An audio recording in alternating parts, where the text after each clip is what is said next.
You're listening to KFWB News Talk 980. My name is Les Brown. I'm Mrs. Mamie Brown's baby boy. We want to thank you so much for joining us today. You know, one of the things about this program that you'll find, it's a different kind of feel, different kind of energy.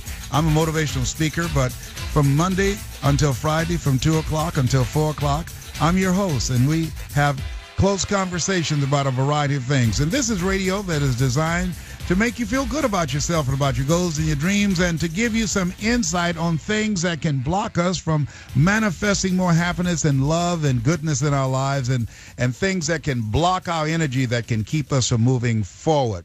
We talked about the value of making a conscious, deliberate effort to be happy. There's some studies that are coming out now that's really focusing on our mindset. And a study is out now focusing on a new field of psychological research called self-compassion. I'm reminded of an African proverb that says, if there's no enemy within, the enemy outside can do us no harm. I'm reminded of Shakespeare, the fort, dear Brutus, is not in our stars, but in ourselves that we are underlings. This area looks into how nice, friendly, kind, compassionate people can be, and supportive and understanding of others, but are rarely that kind and compassionate and understanding when it comes to themselves. In fact, we're really tough on ourselves, most people. And you know the type, kicking oneself for the mistakes that you've made, things that you've done wrong, or feeling that you're not good enough. Dr. Christian Neff says that self-compassion is not to be confused with self-indulgence or lower standards. He said, I found in my research that the biggest reason people aren't more self-compassionate is that they are afraid they will become self-indulgent. They believe self-criticism is what keeps them in line. Most people have gotten it wrong because our culture says being hard on oneself is the way to be.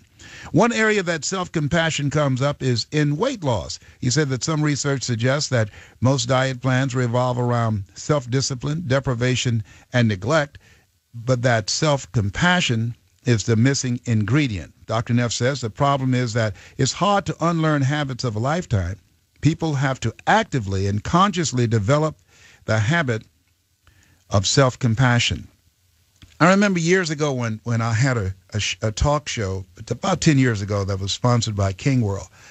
And when the show was canceled, I remember how I beat myself up. I remember how I said I had an opportunity of a lifetime, and I choked. I blew it. That toward the end, after they told me the show was canceled, toward the end, the final weeks, that's when I came into my own. That's when I really found my legs and found my strength and found my presence of mind and personality before the camera.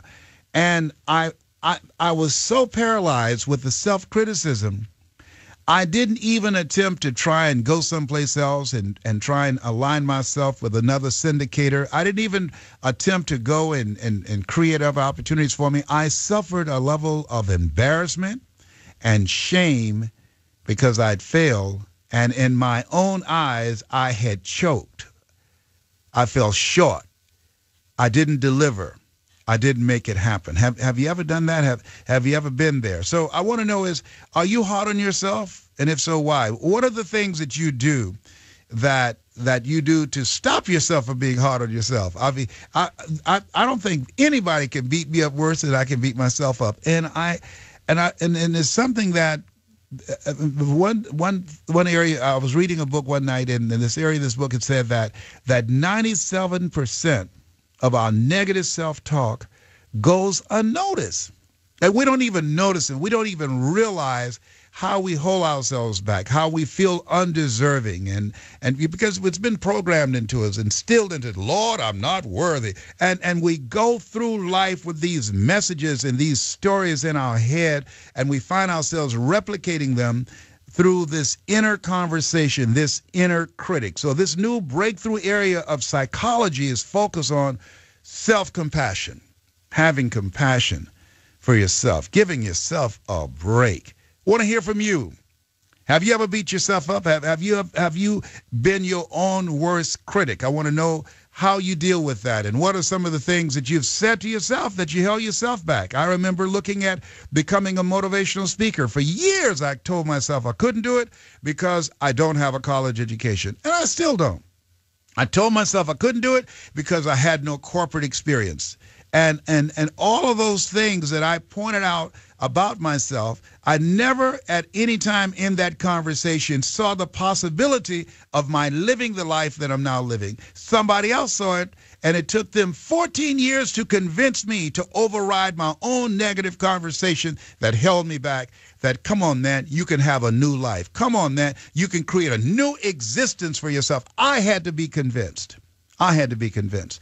The number is 888-539-2980. I want to hear from you. 888-539-2980. If you can identify with me, can you feel me up in here, up in here? Do you understand what I'm talking about? And have you done it? Have you beaten yourself up over some stuff? Or maybe you did some things today that you did some things in the past that if you had it to do over again, you would not. But yet and still, even though you're a new person, even though you've been born again to be a new creature, even though this is a different person that's listening to me right now, a new level of maturity, a new level of awareness, somehow you haven't been able to let it go. Somehow you've been punishing yourself. I think that's one of the reasons that a lot of people do drugs and alcohol, that they cannot tone down and turn down the volume on that inner critic.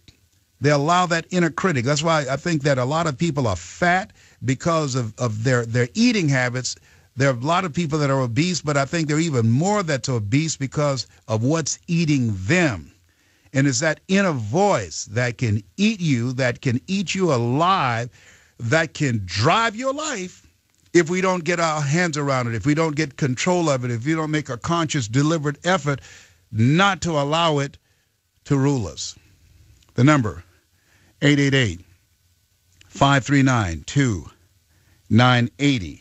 The forte Brutus is not in our stars, but in ourselves, that we are underlings, that inner critic. That's why this study, this whole area of having compassion, self-compassion, self-love, self-approval, the willingness to free yourself, forgetting those things which are behind, reaching forth unto those things which are before, the willingness to give yourself permission to move forward, permission to begin to understand you can create a new tomorrow for yourself.